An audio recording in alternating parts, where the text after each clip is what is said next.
Hey everyone, what's up? So today I just wanted to touch on the subject of education. Learning as much as you can, always.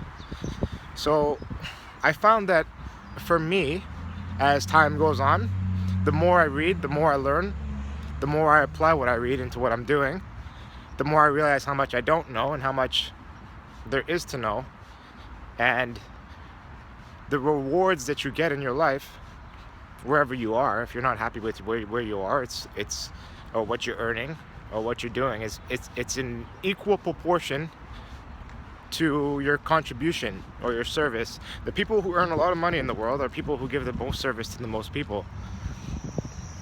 And in order to be able to give the most service and the best service, you have to be and have more knowledge than anybody else in that field, or be an expert at what it is that you're doing in order to provide the most service to the most people.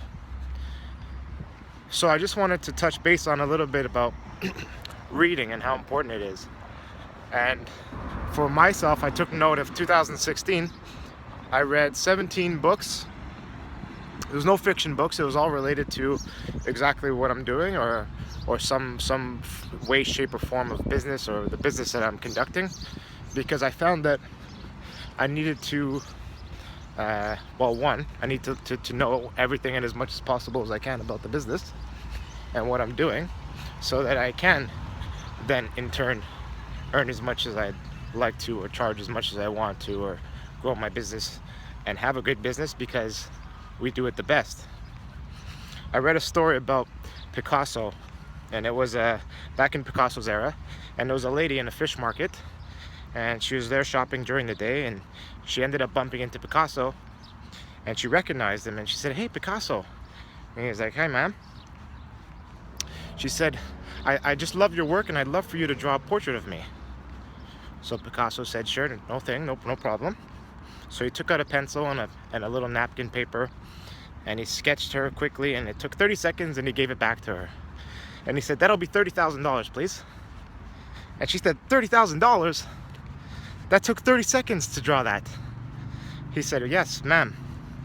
It took 30 seconds to draw that. But to be able to draw that in 30 seconds, it took me 30 years. So you see, he's not charging for that 30 seconds of time, but that 30 years of gaining all the knowledge and mastering something and becoming the best that he could be at one thing. So the moral of that story is just, the more knowledge and the more work and the more time and effort that you put into something, the more you know, the better you become, and the more you can earn. So this year I've set a goal of, I read 17 books last year, and this year I want to double it. As time goes on, you become like a little bit of a sponge for knowledge. You just want to read. You want to read. You know, at first it was always difficult. I found, like, I'd read a bit and I'd find it a little difficult to do. But as time goes on and you become so interested in what you're doing, that all the knowledge you use and then you apply, and then you learn more, then apply more, it becomes so exciting, and you become so enthusiastic about it that you just want more and more and more. So my message for the end of this, for today, is always strive to learn more, to get better all the time, every day, and then things will just come your way. Things will work out in the way that you want it to work out, whatever it may be. All right, guys, hope this helped you out a little bit. It sure has helped me out, and I'm learning as I'm going. So talk to you next time.